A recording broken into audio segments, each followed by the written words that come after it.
എൻ്റെ പേര് ഷാജി. ഞാൻ കോട്ടയത്തു നിന്നാണ് വിളിക്കുന്നത്. ഞാൻ വെള്ളാപ്പള്ളി നടേശൻ്റെ വാർത്ത കണ്ടെന്ന് പ്രതികരിക്കാനായിട്ട് വിളിച്ചതാണ്. സാറേ, ഞാൻ നമ്മുടെ സമുദായം നമ്മൾക്കെല്ലാം നിലവിലെ സാഹചര്യത്തിൽ വളരെ അത്യാവശ്യമാണ്. സമുദായമൊക്കെ ആയിട്ട് അടുത്ത് പ്രവർത്തിക്കും. പക്ഷേ ഭാരവാഹിത്വം ഏറ്റെടുക്കാതെ എല്ലാത്തോടും സഹകരിച്ച് പ്രവർത്തിക്കുന്ന ഒരാളാണ്. അതുപോലെ ഈ വെള്ളാപ്പള്ളി നടേശൻ, ഞാനിപ്പോൾ വി ഡി സതീശൻ സാറിൻ്റെ അഭിപ്രായത്തെക്കുറിച്ചൊന്നും മറുപടി, അവരൊക്കെ വലിയ ആൾക്കാർ പറയുന്നത് ഞങ്ങളുടെ സമുദായത്തെക്കുറിച്ച് മാത്രമേ നമുക്ക് പറയാൻ പറ്റുള്ളൂ. ഈ സമുദായത്തെ ഷണ്ഡീകരിക്കുകയായിരുന്നു കഴിഞ്ഞ 30 വർഷം കൊണ്ട് ഇദ്ദേഹം ചെയ്തത്, ഈ വെള്ളാപ്പള്ളി നടേശൻ ചെയ്തത്. അതായത് ഇപ്പോൾ ഇദ്ദേഹം ആദ്യം പ്രതികരിച്ചത് ഈ KPCCയുടെ പ്രസിഡന്റായിട്ട് നമ്മുടെ VM സുധീരൻ വന്നപ്പോഴാണ്. അദ്ദേഹത്തെ ഇദ്ദേഹം ചീത്ത പറഞ്ഞു. എന്തിനാണ് ചീത്ത പറഞ്ഞതെന്ന് ആരും ചോദിക്കാനുമില്ല, പറയാനുമില്ല. ഇദ്ദേഹം ഈ സമുദായത്തിൽപ്പെട്ട ഈഴവരായ ആരുയർന്നു വന്നാലും അവരെ ആദ്യം ചീത്ത പറയും. എന്താണെന്ന് വെച്ചാൽ ഈ സമുദായത്തിലുള്ളവർ അവരുമായിട്ട് അടുക്കാനോ അവർ ഈ സമുദായത്തിനൊരു ഗുണം ചെയ്യാനോ പാടില്ല. വേറൊരു ശക്തി ഇയാൾക്ക് ബദലായിട്ട് വളർന്നത്, അതാണ് ഇയാളുടെ ദുരുദ്ദേശം. ഇപ്പം VM സുധീരൻ വന്നു, അദ്ദേഹത്തെ ചീത്ത പറഞ്ഞു. VS അച്യുതാനന്ദൻ വളർന്നപ്പോൾ അദ്ദേഹത്തെ ചീത്ത പറഞ്ഞു. ഈ K സുധാകരൻ ഇപ്പം അയാൾ ഒക്കത്ത് വെക്കുന്നു, K സുധാകരൻ വളർന്നപ്പോൾ അദ്ദേഹത്തെ ചീത്ത പറഞ്ഞു. അങ്ങനെ ഈഴവരായിട്ട് ആര് കഴിവുള്ളവർ പൊങ്ങി വരുന്നോ അവരെ ഇദ്ദേഹം ചീത്ത പറയും. അതുകൊണ്ട് ഗുണം എന്താണെന്ന് ചോദിച്ചാൽ അവരും ഈ സമുദായത്തെ വെറുക്കും. ഈ സമുദായത്തിൽ ആരെയും വളരാൻ അവരും സമ്മതിക്കത്തില്ല. അവരുടെ കൂടെ കൂടിയിട്ട് വേറൊരു ബദൽ ശക്തി രൂപപ്പെട്ടു വരത്തുമില്ല. ഇവരുടെ ഈ കുടുംബാധിപത്യം ഇങ്ങനെ മുന്നോട്ട് പോവുകയും ചെയ്യും. ഇതാണ് ഇവരുടെ തന്ത്രപരമായി നിൽക്കുക. അല്ലാതെ ഈ പറയുന്നവരെ എന്തിനാണ് ഈ ചീത്ത പറയുന്നതെന്ന് ചോദിച്ചാൽ അതിനൊരു മറുപടിയില്ല. ഇപ്പം VS അച്യുതാനന്ദൻ കൊടുത്തൊരു കേസൊക്കെ കോടതിയിൽ പൈസയുടെ ഹുങ്ക് കൊണ്ട് ഇങ്ങനെ മൂടി വെച്ച് കിടക്കുകയാണ്. അതുപോലെ നമ്മുടെ സാനു മാസ്റ്റർ ഒക്കെ കൊടുത്ത കേസുകൾ. പിന്നെ ഇയാൾക്ക് ബദലായിട്ട് വളർന്നു വരുന്ന ശക്തി എന്ന് പറഞ്ഞാൽ ഇയാളുടെ കൂടെ നിന്ന് ഇയാളിൽ നിന്ന് അടികളി പഠിച്ച് അവർക്കൊക്കെ പറ്റിയത്, അവരൊക്കെ ചെറുപ്രായത്തിൽ ഇദ്ദേഹം വന്നപ്പോൾ കുറെ ചെറുപ്പക്കാർ ഉയർത്തിക്കൊണ്ട് വന്ന് ശക്തി തെളിയിക്കാനൊക്കെ ശ്രമിച്ച ഒരു വ്യക്തിയാണ് ഇയാള്. അതിനുശേഷം ഇയാള് കണ്ടുപിടിച്ചു ഇത് ഈ ഈഴവരെ സംഘടിപ്പിച്ച് ശക്തിയാക്കുന്നതിനുള്ള ഇത് കൊള്ളയടിക്കുന്നതാണെന്ന് അയാളുടെ കച്ചവട മനസ്സ് ഉണർന്നു. ആ രീതിയിൽ അയാളുടെ കുടുംബാധിപത്യത്തിലേക്ക് പോയി. അപ്പോൾ അതിനകത്തൊക്കെ അന്തർധാര വളരെയുണ്ട്. അത് പോട്ടെ. അപ്പോൾ അദ്ദേഹത്തിന്റെ കൂടെ നിന്ന് അടികളി വിളിച്ച് ആ രീതിയിൽ കൂടെ കൂടുന്നവരെ കാര്യം കണ്ടിട്ട് കരിയാപ്പല പോലെ വലിച്ചെറിയുന്ന കുറച്ച് പേരാണ് ഇദ്ദേഹത്തിന് എതിരെ നിൽക്കുന്നത്. ഇദ്ദേഹത്തിന്റെ കൂടെ നിന്ന് കളി പഠിച്ചവർ മാത്രമാണ് അവര്. അതുകൊണ്ടാണ് അവർക്ക് ആർക്കും വളർന്നു വരാൻ പറ്റാത്തതും. അവരെന്ത് ചെയ്യുമെന്ന് ഇദ്ദേഹത്തിനും അറിയാം.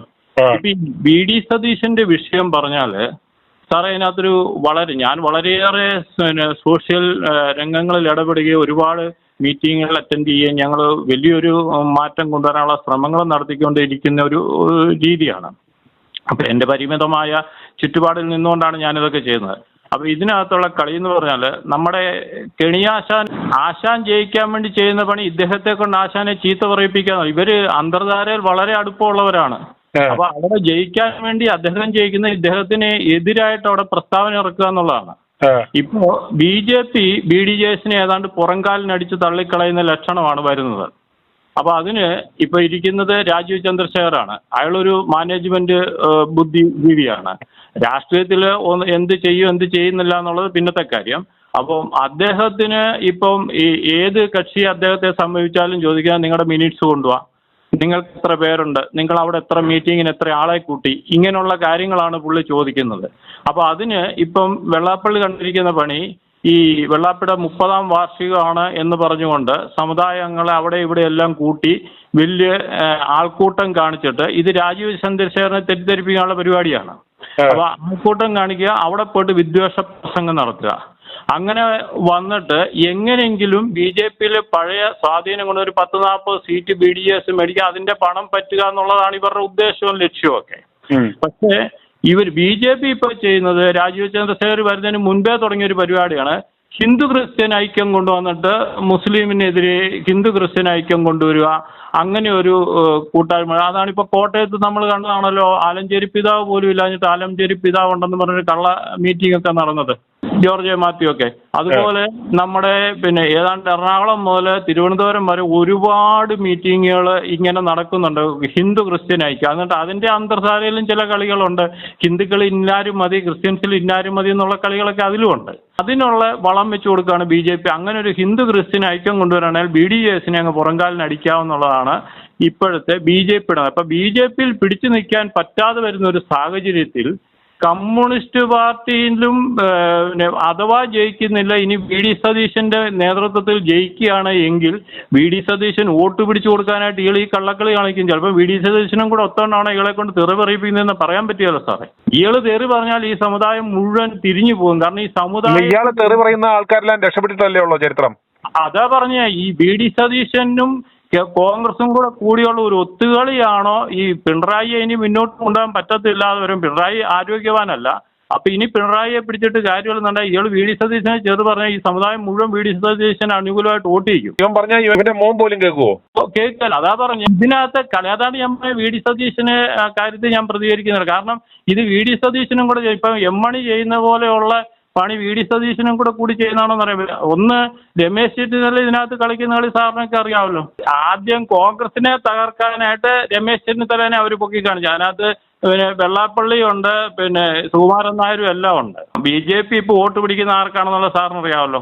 എങ്ങനെയെങ്കിലും പിണറായിയുടെ ഭരണം 2ഓ 3ഓ ഘട്ടം, ഞാൻ ആ മുന്നണിയിലെ കൺവീനറായിട്ടിരുന്ന ആളാണ് സാറേ. അപ്പോൾ എങ്ങനെയും 2ഓ 3ഓ വട്ടം പിണറായിയും ഇടതുപക്ഷവും ഭരിച്ചിട്ട് കോൺഗ്രസിനെ നാമാവിശേഷമാക്കിയിട്ട് ഇത് നാറി നശിക്കുമ്പം ബംഗാളിലെ പോലെ ബി ജെ പിക്ക് ഇവിടെ ഭരണം പിടിക്കുക എന്നുള്ളതാണ് അവരുടെ തന്ത്രം. ഞാനിരുന്ന മീറ്റിങ്ങിൽ വലിയ നേതാക്കന്മാരോട് ഞാൻ ശക്തമായിട്ട് നിർത്തും. ഞാൻ പറയുന്നത് നിങ്ങളുടെ സ്വപ്നം മാത്രമാണ്. കാരണം എന്ന് വെച്ചാൽ അങ്ങനെ ഒരു സിറ്റുവേഷൻ വരുമ്പോൾ ഈ ഇടതുപക്ഷവും വലതുപക്ഷവും എല്ലാം ഒന്നായിട്ട് ബി ജെ പി ഒറ്റപ്പെടുത്തുമെന്ന് ഞാൻ പറഞ്ഞു. അതുകൊണ്ട് നിങ്ങളുടെ ആ സ്വപ്നം ശരിയല്ല എന്ന് പറയും. അങ്ങനെ എന്നോട് വിരോധം തോന്നി ഞാൻ ആ മുന്നണിയെ വിട്ടു, രാഷ്ട്രീയയെ വിട്ട് പുറത്തേക്ക് പോകുന്ന ആളാണ്, നല്ല പ്രസ്താവനയൊക്കെ നടത്തിയിട്ട്. അപ്പോൾ ഇവിടുത്തെ നല്ല വിലപ്പെട്ട രാഷ്ട്രീയ നേതാക്കാരൊക്കെ എന്നെ വിളിച്ചേച്ച് അവരുടെ കൂടെ നിൽക്കാനൊക്കെ പറഞ്ഞാണ്. പക്ഷേ എനിക്ക് താല്പര്യമില്ലായിരുന്നു. നിലവിൽ ഈ അളിവിളി രാഷ്ട്രീയത്തോട് താല്പര്യം ഇതിനോട് അടുത്ത് കൂടുമ്പോഴേ അറിയത്തുള്ളൂ ഇതിൻ്റെയൊക്കെ അകത്ത് എന്താണെന്നുള്ളത്. അപ്പം അത് താല്പര്യമില്ലാത്തതുകൊണ്ട് ഞാനിങ്ങ് പുറത്തേക്ക് പോകുന്ന ഒരാളാണ്. ഞാൻ മുന്നണി കൺവീനറായിട്ട് കഴിഞ്ഞ 2021 പിന്നെ ഇലക്ഷനിൽ പിന്നെ സ്ഥാനാർത്ഥിയുടെ ഒപ്പം ഉണ്ടായിരുന്ന ആളുമൊക്കെയാണ്. ഏത് പാർട്ടിയുടെ? ഈ എൻ ഡി എയുടെ മുന്നണി കൺവീനറായിട്ടിരുന്ന ആളാണ്. പിന്നീട് ഞാൻ അതിൽ നിന്ന് പോകുന്നതാണ്. ജയിക്കേണ്ട സ്ഥാനാർത്ഥികൾ വരെ ഈ കാശ് പിടുങ്ങാൻ വേണ്ടി മാത്രം നിൽക്കുക, തോക്കാൻ വേണ്ടി മാത്രം നിൽക്കുകയാണ്. വെള്ളാപ്പള്ളി ഈ വി ഡി സതീശനെതിരെ ഇപ്പം പെട്ടെന്ന് ഈ ഒരു കുറയ്ക്കാൻ കാരണം എന്താണ്? സംഭവം ബി ഡി ജെ എസിനെ ഏതാണ്ട് പരിപൂർണമായിട്ടും ബി ജെ പി തള്ളിക്കളയുന്ന ഒരു നിലയിലേക്ക് വന്നു.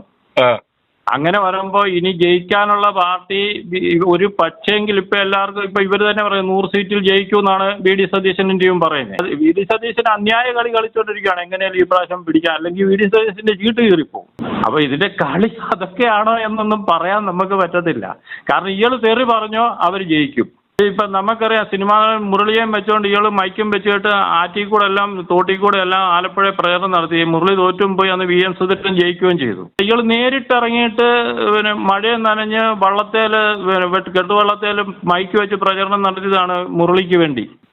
അന്ന് വി എം സുധീരൻ ഭംഗിയായിട്ട് ജയിച്ചു പോയി. അപ്പോ ഇയാളുടെ തന്ത്രം ഇതൊക്കെയാണ്. ആരെ ജയിപ്പിക്കണോ അവർക്ക് എതിര് നിൽക്കുക. അത് ഇത് ഈ രാഷ്ട്രീയത്തിൽ മുഴുവൻ പേർക്ക് അറിയാവുന്ന കാര്യമാണ്. അപ്പോൾ വി ഡി സതീശനൊക്കെ രാഷ്ട്രീയം നല്ലപോലെ അറിയാവുന്ന ആളല്ലേ. അതല്ലേ നയപരമായിട്ട് മറുപടി പറയുന്നത്. അയാൾ എല്ലാവരെയും പറയുന്ന പോലെ പച്ചയ്ക്കൊന്നും വെള്ളാപ്പള്ളിക്കെതിരെ പറയുന്നില്ലല്ലോ. വെള്ളാപ്പള്ളിയെ കൊണ്ട് പച്ചയ്ക്ക് ചീത്ത പറയുക, അയാൾ നയപരമായിട്ട് ഈഴവരെ കയ്യിലെടുക്കുക. ഇതല്ലേ ഇപ്പം നടക്കുന്നത്. കാണുന്ന രാഷ്ട്രീയം അതല്ലേ. അപ്പോൾ ഇതിനകത്തൊക്കെ കളി ഇത്രയേ ഉള്ളൂ. അതുകൊണ്ട് ഇപ്പം വി ഡി സതീശൻ പറഞ്ഞതിന് മറുപടിയല്ല പറഞ്ഞു. ഇതിനകത്ത് നടക്കുന്ന കാര്യം ഇതാണ്. ഈ സമുദായത്തിന്റെ 98% ജനങ്ങളും ഇങ്ങേർക്കെതിരാണ്. ഇങ്ങേരുടെ കുടുംബത്തിൽ പോലും അങ്ങേരുടെ കുടുംബം തന്നെയാണല്ലോ. ഇപ്പൊ ഭാര്യ RSSകാരിയാ, മകൻ BJPയുടെ വാലയില്, അയാള് ഇടതുപക്ഷം. അപ്പൊ ഇപ്പൊ ഏതാണ്ട് 100 സീറ്റ് മേടിച്ച് കോൺഗ്രസ് ജയിക്കുമെന്ന് ഉറപ്പാകുമ്പോ ഇങ്ങേര് കാല് വരും. ആ വോട്ട് ഞങ്ങളും കൂടി അങ്ങോട്ട് വരും. പക്ഷെ ഇയാൾ പറഞ്ഞാൽ വോട്ട് ചെയ്യത്തില്ല, ഇയാൾ എതിർത്താൽ വോട്ട് ചെയ്തോളും.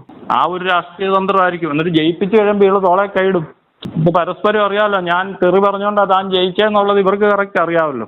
ആ രീതിയിൽ തോളെ കൈയിടും. അതിനുള്ള തന്ത്രം രാഷ്ട്രീയ തന്ത്രം തന്നെ ആവാനാണ് സാധ്യത. i2i News, an eye for truth. i2i News subscribe ചെയ്തിട്ടില്ലാത്തവർ ഇപ്പോൾ തന്നെ സബ്സ്ക്രൈബ് ചെയ്യുക. നോട്ടിഫിക്കേഷൻ ലഭിക്കുവാൻ ബെൽ ബട്ടണും അമർത്തുക.